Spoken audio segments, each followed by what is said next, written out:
Bonjour à tous et bienvenue sur la chaîne Wrestling Love. On se retrouve aujourd'hui pour une toute nouvelle vidéo. Alors, dans cette nouvelle vidéo, on va parler Beyond Wrestling, puisqu'on va donc faire la review de l'épisode 3 de la troisième saison du show Uncharted Territory. Alors, évidemment, les shows se déroulaient dans la nuit du 21 au 22 octobre. Il a mis du temps à sortir sur IWTV en replay. C'est pour ça que je fais la review aussi, entre guillemets, tard. J'avais fait les reviews plus tôt des deux premiers épisodes de la troisième saison, donc les 2 dernières semaines. Mais du coup, ouais, on était sur un épisode qui m'a hypé bien, personnellement, avec une carte assez cool. Matt Makowski contre Davey Richards en main event, qui était évidemment le match qui m'a hypé le plus du show. On avait également Megan Bayne contre Willow Nightingale sur la carte. Même si j'aime pas trop Megan Bayne, j'étais quand même bien hype. J'avais parlé dans ma dernière vidéo de faire un potentiel match entre Bayne et Nightingale en tant que point culminant de la division féminine d'Uncharted Territory. Et finalement, bah non, ils l'ont fait assez directement, mais bon, ça m'a pas dérangé. J'ai trouvé ça assez logique de le faire. Mais en tout cas, ouais, la carte était assez cool. On va pouvoir donc commencer la review de ce show Beyond Wrestling Uncharted Territory, saison 3, épisode 3. Donc déjà, on avait un match de pré-show où Alec Price et Becca, donc les Price City Hooligans, affrontaient MSP, Aiden Agro et The Danger Kid. Le match a duré un peu moins de 10 minutes, justement. Victoire d'Alec Price et de Becca, que j'ai trouvé assez logique, vu qu'Alec Price s'était quand même retrouvé dans le main event d'Uncharted Territory la semaine dernière contre Josh Alexander, et il avait perdu d'ailleurs. Donc voilà, c'est logique de faire gagner Alec Price et Becca. Très clairement, Alec Price, c'est quelqu'un qui est en construction chez Beyond encore, qui a l'air d'être quand même un bon projet. Becca de son côté, elle fait un bon taf, voilà. Alec Price et Becca ont une bonne alchimie, je trouve, dans le ring. Franchement, ça fait bien le taf. Les échanges sont tous bons, voilà. Franchement, on a de l'action qui est assez fluide. Et Alec Price, évidemment, qui est toujours aussi bon dans son rôle de heel, toujours aussi pertinent, toujours aussi intéressant en termes d'acting, en termes d'action en général, il est très intéressant, je trouve, Alex Price. Et ça nous donne, dans la globalité, franchement, un match intéressant pour du pré-show. Après, voilà, j'ai pas mis plus de 3,25. À mes yeux, ça vaut pas plus de 3,25. Mais c'est pas booké spécialement pour aller au-dessus, et c'est bien booké surtout. Donc, non, oui, ça fait plaisir. Voilà, c'était un match qui était plutôt intéressant pour donc être en pré-show de cet épisode d'Uncharted Territory. Et donc, victoire d'Alec Price et de Becca, qui était assez logique. Du coup, c'est bon par rapport à ce match. On va pouvoir désormais passer à la carte principale donc de ce show, la carte principale qui a commencé donc avec un match pour le championnat Pan-African World Diaspora Wrestling World, sachant que le titre, pour ceux qui sont pas au courant, est passé il y a pas longtemps, titre officiel, titre mondial auprès du PWI, hein, donc le Pro Wrestling Illustrated, et c'était Trish Adora qui défendait donc son titre contre Il O'Neill. Il O'Neill qui fait évidemment partie des Kings of the District avec Jordan Blade qui était d'ailleurs là pour l'accompagner, qui était ringside. Du coup, le match a duré un peu plus de 13 minutes, victoire et conservation du titre, donc assez logique, de la seule et unique championne Trish Adora. Trish Adora qui a effectué d'ailleurs, by the way, sa 7ème défense. Le match était assez sympa, j'ai trouvé, pour ouvrir la carte. Les deux ont bien trouvé leur alchimie. J'ai trouvé que Trish Adora et Il O'Neill ont bien trouvé leur rythme durant ce match. C'était assez cool à voir.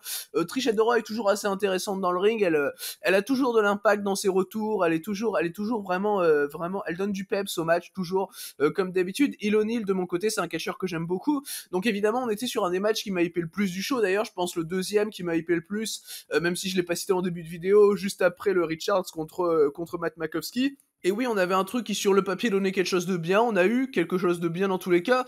J'ai pas mis au-dessus de 3,25 personnellement, j'attendais peut-être un petit peu plus de ce match, mais ça reste un match qui est booké assez logiquement, voilà, avec des bonnes séquences qui s'enchaînent. Donc voilà, victoire de Trish Adora que j'ai trouvé assez logique, donc pour le coup, même s'il y a un moment, il va peut-être falloir qu'elle perde le titre, sachant qu'elle a signé chez Ring of Honor, hein, Trish Adora, on rappelle, mais tant qu'elle fait des piges comme ça chez Beyond assez régulièrement, je vois pas spécialement le problème. Après, même si elle est championne depuis longtemps, hein. Trish Adora, c'est la seule et unique championne, comme j'ai dit un peu plus tôt. Elle est championne depuis 2020 déjà, mais pour l'instant, franchement, ouais, non, c'est bien fait en tout cas. Et du coup, conservation de titre assez logique de Trish Adora dans cet opener. On va pouvoir désormais passer au deuxième match de la carte principale. Alors, le deuxième match de la carte principale, c'était un match qui continuait, donc le Discovery Gauntlet Tag Team, sachant que si vous avez pas entendu parler encore du Discovery Discovery Gauntlet Tag Team, c'est un tournoi tag team qui a commencé au premier épisode, donc de la saison 3 d'Uncharted Territory, et donc c'est des matchs par équipe, il y en a un par épisode qui compte pour le tournoi, et l'équipe gagnante va affronter une autre équipe comme dans un vrai Gauntlet, mais va affronter une autre équipe la semaine d'après pour continuer dans le Gauntlet. Personnellement, ouais, c'est un tournoi que j'aime bien, et du coup là, le match de tournoi, c'était les Waves and Curls, donc Jalen Brandon et Trevon Jordan, qui avaient donc avancé en battant la semaine d'avant de Main Event, et du coup Jalen Brandon et Trevon Jordan affrontaient The Amazing Graysons, donc dans le troisième match de tournoi, donc JP Grayson et Tommy Grayson. Le match a duré un peu moins de 7 minutes, victoire de Waves and Curls qui continue donc dans le tournoi. C'est donc la deuxième victoire de Waves and Curls dans le tournoi. Personnellement, je suis assez content parce que finalement, t'installes vraiment une équipe. Cette fois dans le tournoi, ce Main Event, ils ont eu le temps de remporter qu'un seul match et ils se sont déjà fait dégager par Waves and Curls au bout du deuxième match. Donc là, ouais, tu builds bien Waves and Curls. J'espère qu'ils gagneront même leur prochain match parce que non, franchement, ouais, il y a besoin, à mes yeux, il y a quand même besoin de builder une équipe assez forte, même très forte durant ces shows Uncharted Territory. Donc ça va être sûrement fait avec Waves and Curls, j'imagine. Là, le match en lui-même était bon. Voilà, c'est quand même assez court pour bien montrer que Waves and Curls sont assez supérieurs. J'ai trouvé ça bien fait personnellement. Même en termes de combinaison, tu vois que Waves and Curls vont mieux et tout. Enfin, c'est le ressenti est assez bien fait par rapport au booking finalement, dans le sens où ouais, mon ressenti que j'ai par rapport au match vient sur un booking logique. Donc non, oui, j'ai trouvé ça bien fait dans l'ensemble. Et donc oui, voilà, c'est une bonne manière de continuer ce Discovery Tag Team Gauntlet. Il y a pas la masse de choses à dire sur le match, mais dans l'ensemble, l'écriture était assez bien faite. Donc voilà, c'est un 3,25 pour ma part, un petit 3,25 cela dit. J'attendais peut-être un peu plus. Après, c'était ma découverte, hein, The Amazing Graysons. On n'a pas trop eu le temps de les montrer, donc ça joue également, sachant que je connais pas une équipe et qu'on nous les montre pas spécialement, ça peut également jouer. Mais de toute façon, dans tous les cas, c'était un bon petit match pour continuer ce show. Et du coup, par rapport à la prochaine équipe, donc qui affronteront les Waves and Curls durant ce Discovery Tag Team Gauntlet, ce sera Joe Keys et Dante Caballero, donc qui les affronteront d'ici la semaine prochaine. Alors Joe Keys, c'est un gars qui est chez Ring of Honor, hein, pas mal de fois cette année, Dante Caballero également, donc à voir. Du coup voilà, donc par rapport à ce match, on va pouvoir désormais passer au prochain match du show. Alors le prochain match du show, c'était Richard Holliday contre Cabana Dan. Richard Holliday contre Cabana Dan, c'était un match où je me disais ouais, pourquoi pas, ça pouvait être sympa. J'aime beaucoup Richard Holliday, et Cabana Dan, bon, j'ai pas la masse d'opinion sur lui, mais ça va. Victoire de Richard Holliday en un peu plus d'1 minute. Alors personnellement, le match, je suis quand même très mitigé par rapport au match. Alors j'ai mis 2,75 personnellement, c'est le match que j'ai le moins aimé de la carte, tout simplement parce que le match est très très vite, je trouve. Voilà, c'est 8 minutes qui sont vraiment très random, qui sont là bon juste pour showcase, on va dire, Richard Holliday. Et Richard Holliday a pas fait une mauvaise performance, très honnêtement. Il y a quelques petits détails de son wheel qui sont toujours assez sympas, mais finalement le match est hyper vite. J'ai l'impression qu'il se passe vraiment rien pendant 8 minutes, donc c'était compliqué par rapport à ça. Cabana Dan a pas vraiment été intéressant au niveau selling, tout ça. Il s'est pas vraiment montré en tant que babyface intéressant, Cabana Dan, dans le match, et c'est quand même assez dommage, sachant qu'en face t'as quand même Richard Holliday qui a quand même un talent assez fou en tant que heel.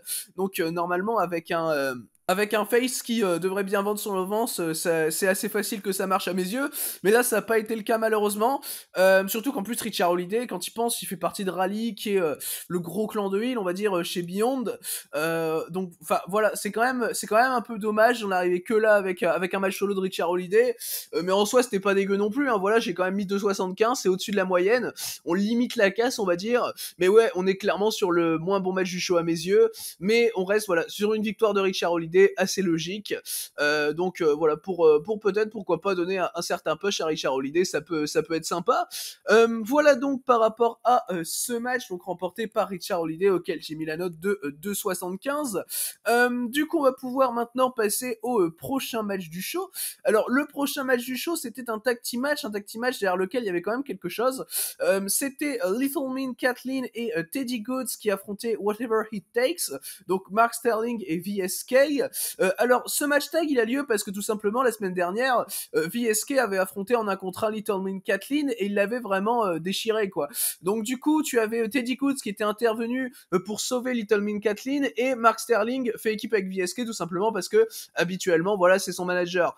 Du coup t'as un tag team match derrière lequel il y a de l'histoire donc déjà c'est assez bien. D'ailleurs l'histoire va quand même assez bien se ressentir entre Little Min Kathleen et VSK dans le sens où Little Min Kathleen va quand même être assez agressive, va quand même vouloir prendre sa revanche, tu le sens quand même dans le comportement, dans l'attitude de Little Min Kathleen, et dans ce sens-là, j'ai quand même trouvé ça assez bien fait. Mark Sterling, évidemment, c'est pas le mec le plus accompli en termes de worker, mais je trouve qu'il a bien fait le taf personnellement, Mark Sterling dans ce match.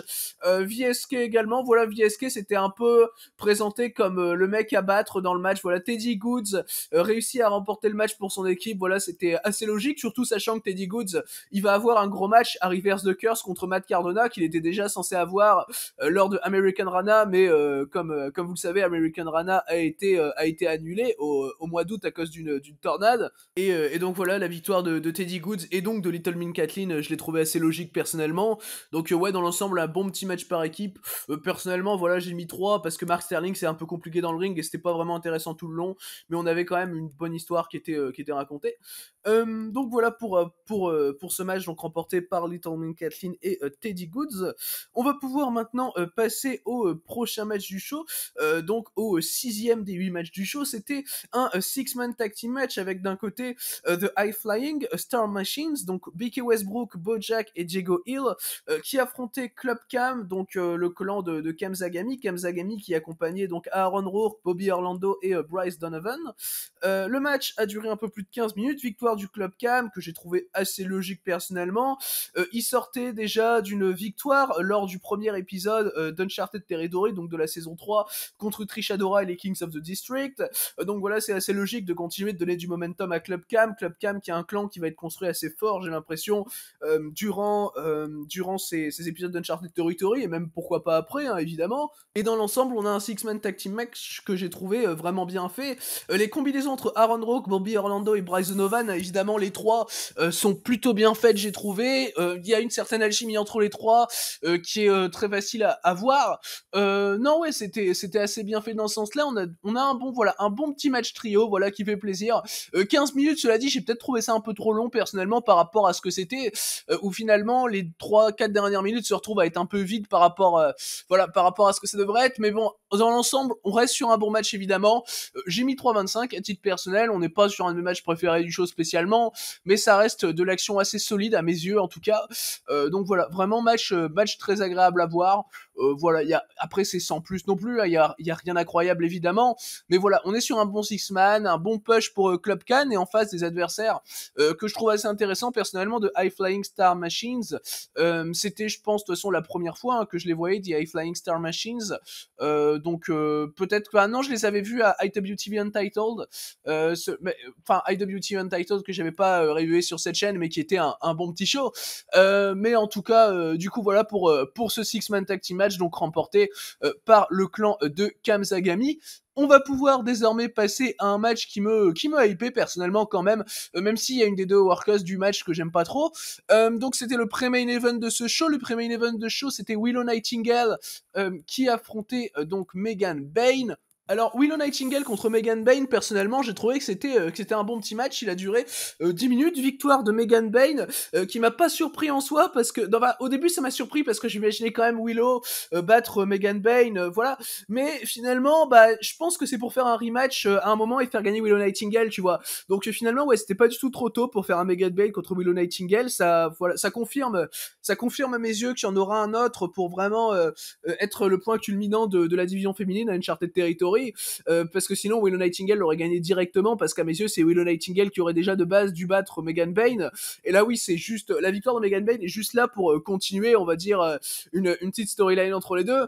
Le match était 10 minutes assez agréable, j'ai trouvé, où Megan Bayne a eu pour une fois un bon acting, donc voilà, contrairement à dans son match de la semaine dernière, je crois, c'était contre Delmi Exo, qui avait duré d'ailleurs pas très longtemps. Et ouais, Megan Bay de son côté a bien fait son taf. Évidemment, on se retrouve en la présence d'une powerhouse assez intéressante en la personne de Willow Nightingale.